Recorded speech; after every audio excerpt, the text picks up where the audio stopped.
আসসালামু আলাইকুম। এটিএন বাংলা সংবাদে সবাইকে স্বাগত জানাচ্ছি তানিয়া ইসলাম। রাত্রি শুরুতেই বিআরবি কেবলস সংবাদ শিরোনাম। অন্তত 5টি প্রধান নদীর পানি বিপদসীমার উপরে, বিভিন্ন স্থানে পানিবন্দী 5 লাখের বেশি। ক্ষতিগ্রস্তদের পাশে দাঁড়াতে প্রশাসন ও নেতাকর্মীদের নির্দেশ প্রধানমন্ত্রীর। টানা বৃষ্টি, পাহাড়ি ঢল আর জোয়ারে লন্ডভন্ড চট্টগ্রাম। বন্দর নগরীতে 7 উপজেলায় সেনা মোতায়েন। অসহায় মানুষের পাশে দাঁড়াতে বিরোধী দলীয় নেতার আহ্বান। শেখ হাসিনাকে ভারত থেকে ফিরিয়ে এনে ফাঁসির রায় কার্যকরের দাবি নাহিদের। জুলাই অভ্যুত্থানের আকাঙ্ক্ষা এখনো বাস্তবায়ন হয়নি, অভিযোগ সার্জিসের। এবং সুপার সাব মিকেল মেরিনোর কল্যাণে বেলজিয়ামকে বিদায় করে দিয়ে বিশ্বকাপের সেমিফাইনালে ফেভারিট স্পেন।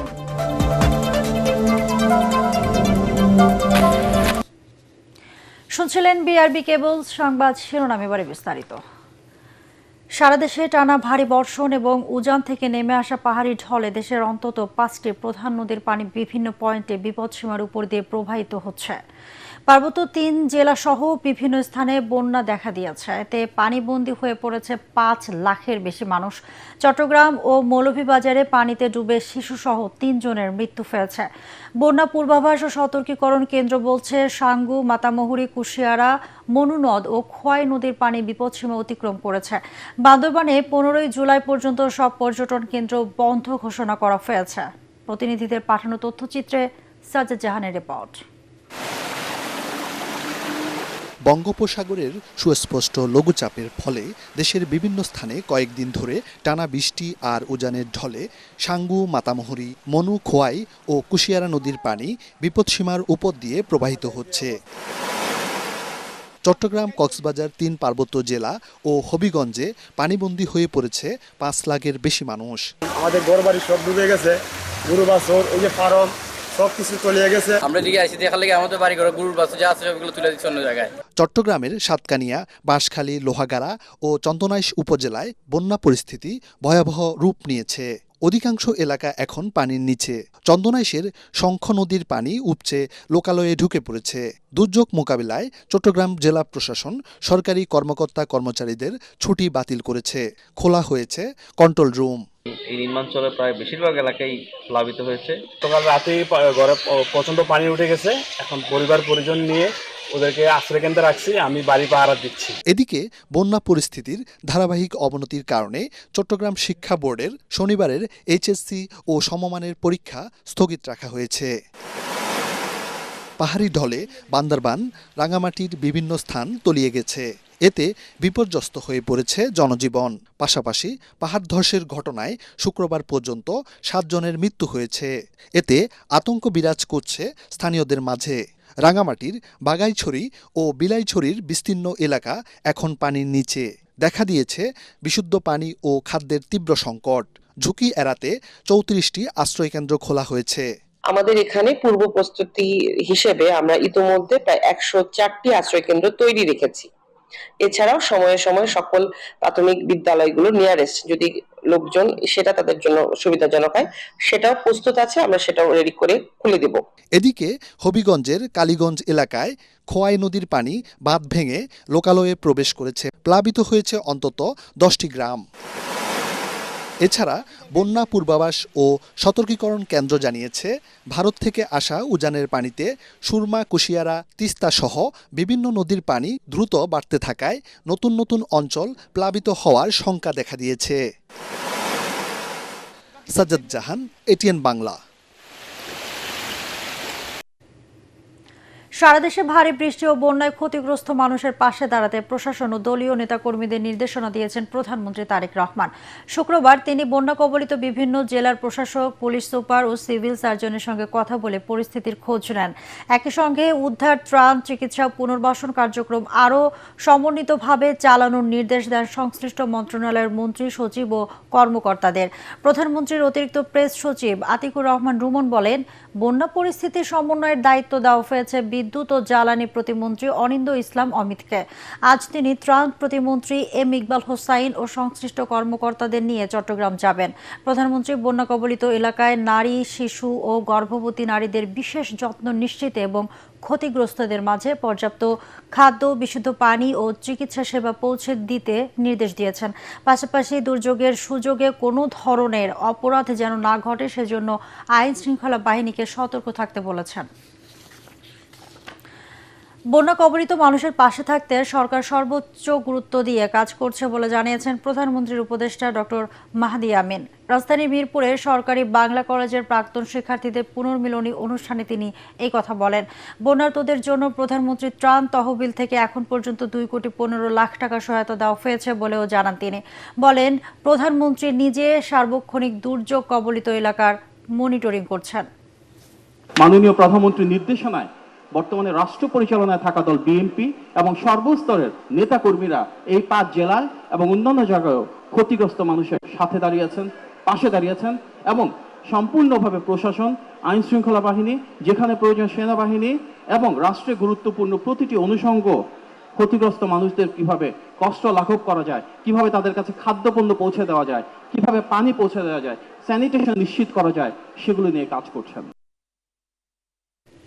টানা বৃষ্টি, পাহাড়ি ঢল আর জোয়ারের ত্রিমুখী সংকটে লন্ডভন্ড চট্টগ্রাম, বাঁশখালী, সাতকানিয়া ও লোহাগাড়ায় এখন চরম মানবিক বিপর্যয়। জেলা শহরের সাথে যোগাযোগ বিচ্ছিন্ন থাকায় পানিবন্দী লাখো মানুষ। শুক্রবার বাঁশখালী ও সাতকানিয়ার বন্যা দুর্গত এলাকায় ছুটে যান জামায়াতের আমির ডাক্তার শফিকুর রহমান। দুর্গতদের মাঝে জরুরি ত্রাণ বিতরণের পাশাপাশি সংকটের স্থায়ী সমাধানের আশ্বাস দেন তিনি। এদিকে চট্টগ্রাম শিক্ষা বোর্ডের আজকের এইচএসসি ও সমমানের পরীক্ষা স্থগিত করা হয়েছে। ওদিকে 7টি উপজেলায় সেনা মোতায়েন করা হয়েছে। বিস্তারিত জানাচ্ছেন ইরফানুল হক। টানা 5 দিনের অবিরাম বর্ষণ, সাথে পাহাড়ি ঢল আর সমুদ্রের জোয়ার, এই ত্রিমুখী সংকটে বন্দরনগরী সহ পুরো দক্ষিণ চট্টগ্রাম এখন যেন এক অথৈ সাগর। মহানগরীর জলাবদ্ধতা যখন নাগরিক জীবনকে স্থবির করে তুলেছে, ঠিক তখনই মফস্বলের চিত্র রূপ নিয়েছে এক ভয়াবহ মানবিক বিপর্যয়ে। সবচেয়ে সংকটে বাঁশখালী, সাতকানিয়া আর লোহাগাড়া। বুধবার রাত থেকে বৈলছড়ি এলাকায় চট্টগ্রাম বাঁশখালী প্রধান সড়কটি পানির নিচে, ফলে জেলা শহরের সাথে বাঁশখালীর যোগাযোগ এখন সম্পূর্ণ বিচ্ছিন্ন। দুর্গত এলাকাগুলোতে লাখো মানুষ পানিবন্দী, যেখানে এখন তীব্র হাহাকার একটু শুকনো খাবার আর বিশুদ্ধ পানির জন্য। মানুষের মাটির যেগুলো ঘর আছে সব মোটামুটি ঘর ভেঙে পড়ে গেছে। 60 দিন 8 দিন হয়েছে গেছে, এখানে পানির অনেক, আমরা রান্না করতে পারি না, গরু ছাগল হনিকে নিতে পারি না। আমার সব এলোমেলো হয়ে গেছে, সব ঘর পড়ে গেছে। মানুষের অসহায়, এখন মানুষের খানাপিনের কিচ্ছু নাই। সাতকানিয়া ও বাঁশখালীতে ভেঙে পড়েছে অন্তত 500-ও বেশি মাটির ঘর। খোলা আকাশের নিচে মানবেতর দিন কাটছে শত শত পরিবারের। পরিস্থিতি নিয়ন্ত্রণে ফায়ার সার্ভিস ও স্থানীয় প্রশাসন মাঠে নেমেছে। এমন চরম দুর্যোগে বানবাসী মানুষের পাশে ছুটে গিয়েছেন বিরোধী দলীয় নেতা ও জামাত ইসলামের আমির ডাক্তার শফিকুর রহমান। শুক্রবার তিনি বাঁশখালী ও সাতকানিয়ার বিভিন্ন দুর্গত এলাকা সরেজমিনে পরিদর্শন করেন এবং সেই সাথে ক্ষতিগ্রস্ত মানুষের মাঝে জরুরি ত্রাণ সামগ্রী বিতরণ করেন। এ সময় তিনি এই সংকটের স্থায়ী সমাধানের তাগিদ দেন। আমাদের পক্ষ থেকে সাহায্য সহযোগিতা যা পারি তাও করব এবং ফিরে গিয়ে আমরা সরকারকে এই ব্যাপারে অবহিত করে অবশ্যই আপনাদের হয়েই দাবি জানাবো, শুধু রিলিফ নয়, এই এলাকার বন্যার স্থায়ী সমাধান যাতে হয়। আবহাওয়ার উন্নতি না হলে পরিস্থিতি আরও জটিল হওয়ার আশঙ্কা স্থানীয়দের। জলমগ্ন এই বিশাল জনগোষ্ঠীর চোখে এখন কেবলই পানি নেমে যাওয়ার অপেক্ষা। বাঁশখালীর প্রধান সড়কগুলো এখন পর্যন্ত পানির নিচে, যার ফলে এই অঞ্চলের সাথে শহরের যোগাযোগ অনেকটাই বিচ্ছিন্ন। তাই তো চিকিৎসা সেবা ব্যাহত হওয়ার পাশাপাশি ত্রাণ কার্যক্রমও ব্যাহত হচ্ছে। এখানকার স্থানীয় বাসিন্দা এবং নগর পরিকল্পনাবিদরা বলছেন, 2-1 দিনের মধ্যে জলাবদ্ধতা কিংবা বন্যার পানি যদি না কমে, তাহলে মহামানবিক বিপর্যয় হওয়ার শঙ্কা প্রকাশ করছেন। ইরফানুল হক, এটিএন বাংলা, চট্টগ্রাম। যথাযথ কূটনৈতিক পদক্ষেপ নিয়ে গণহত্যাকারীদের দেশে ফিরিয়ে এনে ফাঁসির রায় কার্যকরের দাবি জানিয়েছেন বিরোধী দলের চিফ হুইপ নাহিদ ইসলাম। রাজধানী কাকরাইলে আইডিবি ভবনে এক অনুষ্ঠানে সাংবাদিকদের প্রশ্নের জবাবে তিনি কথা বলেন। আন্তর্জাতিক গণমাধ্যমে শেখ হাসিনার সাক্ষাৎকার দিয়ে দেশে অস্থিতিশীল পরিবেশ সৃষ্টির পায়তারা করছে বলে অভিযোগ করেন তিনি। সাজাপ্রাপ্ত আসামির বক্তব্য দেওয়ার এখতিয়ার নেই উল্লেখ করে তিনি আরও বলেন, সরকারের উচিত দিল্লির সাথে আলোচনা করে দ্রুত শেখ হাসিনাকে দেশে ফিরিয়ে আনা। তত্ত্বাবধায়ক ব্যবস্থা নিয়েও কথা বলেন নাহিদ ইসলাম। বাংলাদেশে এখন আওয়ামী লীগকে দলগতভাবে বিচারের আওতায় মুখোমুখি নেওয়ার কথা সরকারও ভাবছে এবং আমরাও মনে করি এটাই সঠিক রাস্তা। শেখ হাসিনার রায় অলরেডি হয়ে গিয়েছে, এখন এটা কার্যকর করতে হবে। শেখ হাসিনা যদি দেশে ফিরে কেবলমাত্র ফিরবে ফাঁসির রায় কার্যকর হওয়ার জন্য। সেটা তো শেখ হাসিনা ঠিক করবে না। সে কিভাবে আসবে, সে কাদেরকে নিয়ে আসবে, সে সারেন্ডার করবে কি করবে, এটা ঠিক করতে হবে বাংলাদেশ সরকার। এবং বাংলাদেশ সরকার এটা কথা বলবে দিল্লির সাথে। এবং শেখ হাসিনাকে কেন্দ্র বা আওয়ামী লীগকে কেন্দ্র করে রাজনৈতিক পরিস্থিতি উত্তপ্ত করার যদি কোনো ধরনের পায়তারা প্রচেষ্টা হয়, সরকার যদি সেটাকে প্রশ্রয় দেয়, এটা সবচেয়ে বেশি ক্ষতির সম্মুখীন সরকারই হবে। জুলাই অভ্যুত্থানের আকাঙ্ক্ষা এখনো বাস্তবায়ন হয়নি বলে মন্তব্য করেছেন এনসিপির উত্তরাঞ্চলের মুখ্য সংগঠক সার্জিস আলম। শুক্রবার নাটোর শহরের স্বাধীনতা চত্বরে জুলাই পদযাত্রা শেষে পথসভায় তিনি বলেন, অভ্যুত্থানের পর বৈষম্যহীন ও ন্যায়ভিত্তিক বাংলাদেশের যে প্রত্যাশা ছিল তা পূরণ হয়নি।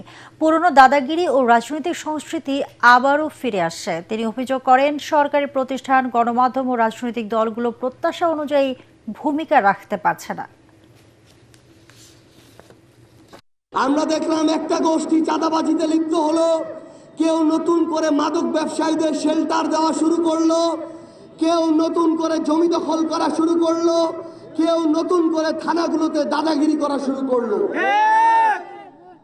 একটার পর একটা পুরনো যে কালচার, সেই কালচারগুলো আমাদের মধ্যে আবার ফিরে আসা শুরু করলো। কার্যকর ও প্রাণবন্ত হওয়ায় ত্রয়োদশ জাতীয় সংসদ জনগণের কাছে প্রশংসিত হচ্ছে, এমন মন্তব্য করে ডিবেট ফর ডেমোক্রেসির চেয়ারম্যান হাসান আহমেদ চৌধুরী কিরণ বলেন, আগামী দিনে সাধারণ মানুষের অধিকার ও আশা আকাঙ্ক্ষা পূরণে আস্থার প্রতিফলন ঘটাবে সংসদ। ইডেন মহিলা কলেজ ডিবেটিং ক্লাবের উদ্যোগে আন্তঃবিভাগ বিতর্ক প্রতিযোগিতা 2026-এর উদ্বোধনে তিনি একথা বলেন। অনুষ্ঠানে বক্তারা জুলাই গণ অভ্যুত্থানে ইডেন কলেজের ছাত্রীদের গৌরবোজ্জ্বল ভূমিকার কথা স্মরণ করেন। বিস্তারিত জামিল হাসান শান্ত রিপোর্টে। যুক্তি আর তর্কের আলোয় মেধা বিকাশের লক্ষ্যে ইডেন মহিলা কলেজে শুরু হয়েছে 2 দিনব্যাপী আন্তঃবিভাগ বিতর্ক প্রতিযোগিতা 2026। ইডেন মহিলা কলেজ ডিবেটিং ক্লাবের উদ্যোগে আয়োজিত এই অনুষ্ঠানটি রূপ নেয় শিক্ষার্থীদের মিলন মেলায়। বিতর্ক প্রতিযোগিতার উদ্বোধনী পর্বে অতিথি ছিলেন ডিবেট ফর ডেমোক্রেসির চেয়ারম্যান হাসান আহমেদ চৌধুরী কিরণ। তিনি তার বক্তব্যে জাতীয় সংসদের কার্যকারিতা তুলে ধরার পাশাপাশি জুলাই গণ অভ্যুত্থানে ইডেন কলেজের ছাত্রীদের গৌরবোজ্জ্বল ও সাহসী ভূমিকার কথা স্মরণ করেন। বিতর্ক এমন একটা বিষয় যেটা মানুষকে শানিত যুক্তির চর্চা শেখাতে সহযোগিতা করে, অন্যের যুক্তিবোধকে শ্রদ্ধাশীল হতে সহযোগিতা করে। আমরা যখন এই সংসদে দেখি প্রধানমন্ত্রী বিরোধী নেতার সাথে হ্যান্ডশেক করে, এক টেবিলে চা খায়, কথা বলে, আলোচনা করে, কিন্তু দেশের সাথে তারা যখন ঐক্যবদ্ধ থাকে তখন কিন্তু আমরা মনে করি বাংলাদেশ আর কখনো এই স্বৈরাচারের কোনো ফ্যাসিস্টের জন্ম আর হবে না। আমরা আহ্বান জানাতে চাই আমাদের সরকার প্রধান যিনি রয়েছেন, বিরোধী দলে যারা রয়েছেন, সকলের কাছে যে আপনারা দেশের স্বার্থে কিন্তু একটা ঐক্যমত্য পোষণ করবেন, দেশের স্বার্থে আপনারা এক থাকবেন, আমাদের জনমানুষের স্বার্থে, গণমানুষের স্বার্থে আপনারা এক থাকবেন। অনুষ্ঠানে উপস্থিত ছিলেন ঢাকা ইন্টারন্যাশনাল ইউনিভার্সিটির উপাচার্য ডাক্তার জাহিদুল ইসলাম এবং সভাপতিত্ব করেন কলেজের অধ্যক্ষ শামীম আরা। তর্ক বিতর্কের মাধ্যমে তোমাদের জ্ঞানের আহরণ আরো প্রসারিত হবে, তোমাদের জ্ঞানের ভান্ডার আরো বিস্তৃত হবে। এই সময় শিক্ষার্থীদেরকে বিতর্কে উৎসাহিত করতে বিভিন্ন উদ্যোগের কথা জানান ডিবেট ফর ডেমোক্রেসির চেয়ারম্যান। ইডেন মহিলা কলেজের প্রত্যেকটি শিক্ষার্থী তাদের দৃষ্টি থাকতে হবে আকাশের সীমানার দিকে, তারা একেবারে উপরের দিকে যেতে চাবে। তোমরা সবাই মিলে তোমাদের এই আয়োজন 12 তারিখে পুরস্কার বিতরণ, সেই অনুষ্ঠানে তোমরা অংশগ্রহণ করে প্রাণবন্ত একটা আয়োজন করবা। পরে শিক্ষার্থীদের পরিবেশনায় আয়োজিত হয় মনোজ্ঞ সাংস্কৃতিক অনুষ্ঠান। জামিল হাসান শান্ত, ATN Bangla, Dhaka.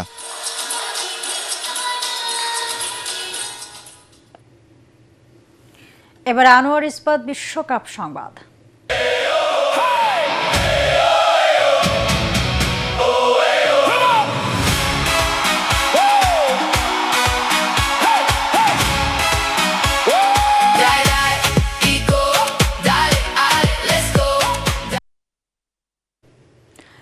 Round of 16-এর মতো কোয়ার্টার ফাইনালেও স্পেনের ত্রাতা হয়ে মাঠে নামেন সুপার সাব মিকেল মেরিনো। শেষ সময় তার দেওয়া গোলে বেলজিয়ামকে 2-1 ব্যবধানে হারিয়ে বিশ্বকাপের সেমিফাইনালে উঠল স্পেন।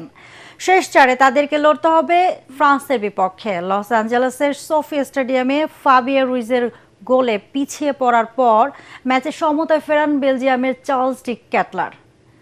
রাজধানীর স্কাটনের বেয়াম অডিটোরিয়ামে অনুষ্ঠিত হয়েছে AJAP স্টার অ্যাওয়ার্ড 2026। দেশের বিনোদন, সাংবাদিক ও শিল্পী কলাকুশলীদের সংগঠন artist journalist foundation of Bangladesh AJAP আয়োজিত এই অনুষ্ঠানে চলচ্চিত্র, টিভি, নাটক, সঙ্গীত, নৃত্য, বিজ্ঞাপন, সাহিত্য, শিল্প ও সাংবাদিকতা সহ বিভিন্ন ক্ষেত্রে অবদান রাখা গুণীজনদের সম্মাননা দেওয়া হয়। অনুষ্ঠানে বিশেষ সম্মাননা দেওয়া হয় ATN বাংলা ও ATN নিউজের চেয়ারম্যান ডক্টর মাহফুজুর রহমান এবং ATN বাংলার অনুষ্ঠান উপদেষ্টা তাশিক আহমেদকে।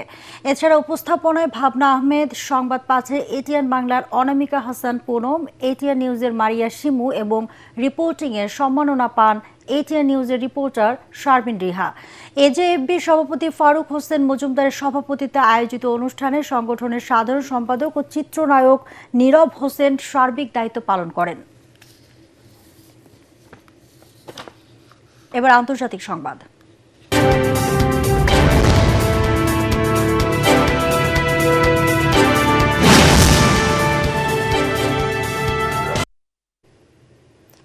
আয়াতুল্লাহ আলী খামেনি ইরানের মানুষের কাছে শুধু একজন ধর্মীয় নেতা নন, ছিলেন আদর্শের নাম। শাসক নন, ছিলেন রাষ্ট্রের অভিভাবক। আর তাই তো তাকে শেষ বিদায় জানাতে রাস্তায় নেমে আসে কোটি কোটি মানুষ। টানা 6 দিন শ্রদ্ধা নিবেদন শেষে জন্মভূমি মাশহাদের মাটিতে চিরনিদ্রায় শায়িত হলেন খামেনি। তার দাফনের মধ্য দিয়ে শেষ হলো ইরানের রাজনীতির একটি দীর্ঘ অধ্যায়। জাহিদুল আলমের রিপোর্টে বিস্তারিত।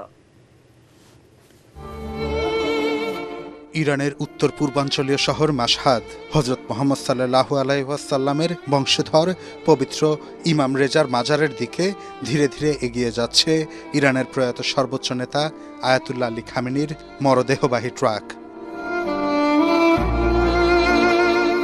চারপাশে কালো পোশাকে শোকাহত মানুষের ঢল, জাতীয় পতাকা, খামেনির প্রতিকৃতি আর বিপ্লবী স্লোগান সংবলিত প্ল্যাকার্ড হাতে প্রিয় নেতাকে শেষ বিদায় জানান লাখো মানুষ। আল্লাহু আকবার। শহীদ এই নেতার বড় ছেলে সৈয়দ মোস্তফা খামেনি জানাজার নামাজের ইমামতি করেন। পরে খামেনির শেষ ইচ্ছা অনুযায়ী মাজার প্রাঙ্গণের দার আল জিকর নামের কক্ষে তার দাফন সম্পন্ন হয়। খামেনির শেষ জানাজায় অংশ নিয়ে কান্নায় ঢলে পড়েন শোকাহত মানুষ। সাবেক সর্বোচ্চ নেতার বিদায়ের মুহূর্তে আকাশ বাতাস কেঁপে ওঠে তার আত্মার মাগফিরাত কামনা ও দোয়ায়। এ সময় মার্কিন আধিপত্যবাদ ধ্বংসের প্রতিজ্ঞা করেন লাখ লাখ ইরানি। দেশটির সংবাদ মাধ্যমগুলো বলছে 6 দিন ধরে চলা জানাজা শোকযাত্রায় অংশ নিয়েছেন প্রায় 4,30 লাখ মানুষ, যা বিশ্বের ইতিহাসে সবচেয়ে বড় শোক সমাবেশ হিসেবে দাবি করছে তেহরান। দাফনের মধ্য দিয়ে খামেনির রাষ্ট্রীয় বিদায়ের আনুষ্ঠানিকতা শেষ হলেও নিরাপত্তাজনিত কারণে এখনও জনসমক্ষে আসেননি বর্তমান সর্বোচ্চ ধর্মীয় নেতা মোস্তফা খামেনি। 1939 সালের 19 এপ্রিল মাশহাদে জন্ম নেয়া আয়াতুল্লাহ আলী খামেনি 1981 থেকে 1989 সাল পর্যন্ত ইরানের প্রেসিডেন্ট ছিলেন। ইসলামী বিপ্লবের নেতা আয়াতুল্লাহ রুহুল্লাহ খামেনির মৃত্যুর পর 1989 সালে তিনি দেশটির সর্বোচ্চ নেতার দায়িত্ব নেন।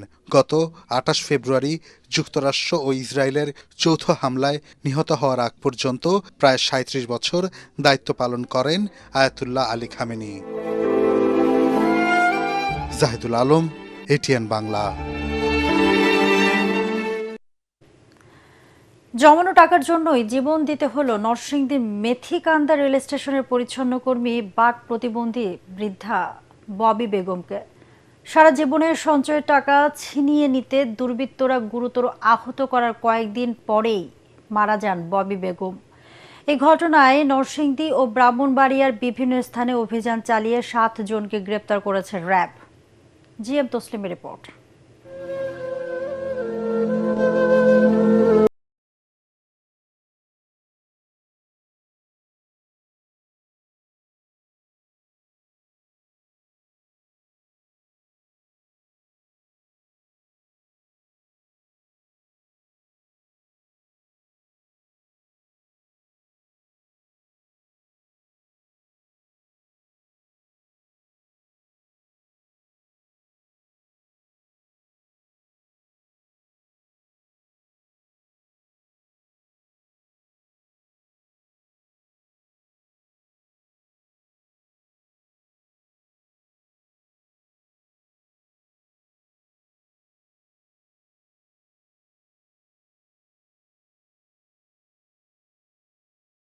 শুক্রবার রাতে মারা যান এই বৃদ্ধা।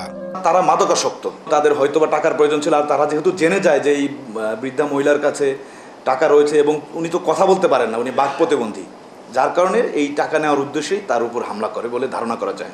রেলওয়ে পুলিশের পাশাপাশি এই ঘটনার ছায়া তদন্ত করে র্যাব। গোয়েন্দা তথ্য ও তথ্য প্রযুক্তির সহায়তায় ঘটনার সাথে জড়িত প্রথমে 3 জনকে নরসিংদী থেকে এবং পরে তাদের দেয়া তথ্য অনুযায়ী ব্রাহ্মণবাড়িয়ার নবীনগর থেকে আরও 2 জনকে গ্রেফতার করে সংস্থাটি। একটা বার্তা আমরা দিতে চাই যে যার জন্য কেউ নাই তার জন্য র্যাব, আইনশৃঙ্খলা বাহিনী এবং রাষ্ট্র রয়েছে, এবং এই ঘটনা অত্যন্ত মর্মান্তিক এবং আমরা আমাদের একটা নৈতিক দায়িত্ব মনে করি, যার কারণে আমরা তাৎক্ষণিকভাবে সর্বাত্মক চেষ্টা চালিয়ে তাদেরকে আইনের আওতায় আনতে সক্ষম হয়েছে। সংবাদ সম্মেলনে র্যাব জানায়, বৃদ্ধার সারা জীবনের সঞ্চয় লুট করতেই পরিকল্পিতভাবে হামলা চালায় দুর্বৃত্তরা। গ্রেফতারকৃতদের 3 জনের বিরুদ্ধে মাদকের একাধিক মামলা রয়েছে বলেও জানায় র্যাব 11-র অধিনায়ক। সারা দেশের মানুষ কিন্তু এই বর্বরোচিত হামলাটা দেখেছে। GM Taslim, ATN Bangla, Dhaka. একজন দরিদ্র মানুষ ছিলেন। এবারে খেলার খবর।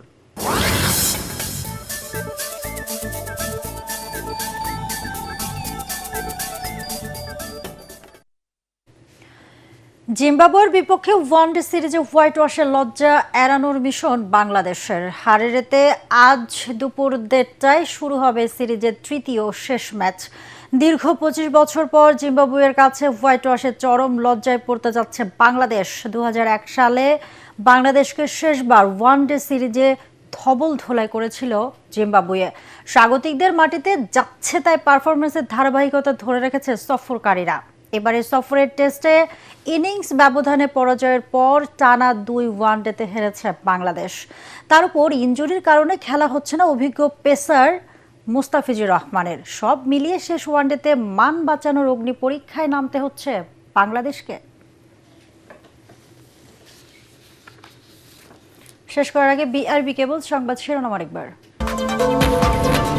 অন্তত 5টি প্রধান নদীর পানি বিপদসীমার উপরে, বিভিন্ন স্থানে পানিবন্দী 5 লাখের বেশি। ক্ষতিগ্রস্তদের পাশে দাঁড়াতে প্রশাসন ও নেতাকর্মীদের নির্দেশ প্রধানমন্ত্রী। টানা বৃষ্টি, পাহাড়ি ঢল আর জোয়ারের লণ্ডভণ্ড চট্টগ্রাম। বন্দর নগরীর 7 উপজেলায় সেনা মোতায়েন। অসহায় মানুষের পাশে দাঁড়াতে বিরোধী দলীয় নেতার আহ্বান। শেখ হাসিনাকে ভারত থেকে ফিরিয়ে এনে ফাঁসির রায় কার্যকরের দাবি নাহিদের। জুলাই অভ্যুত্থানের আকাঙ্ক্ষা এখনো বাস্তবায়ন হয়নি, অভিযোগ সার্জিসের। এবং সুপার সাব মিকেল মেরুনের কল্যাণে বেলজিয়ামকে বিদায় করে দিয়ে বিশ্বকাপের সেমিফাইনালে ফেভারিট স্পেন।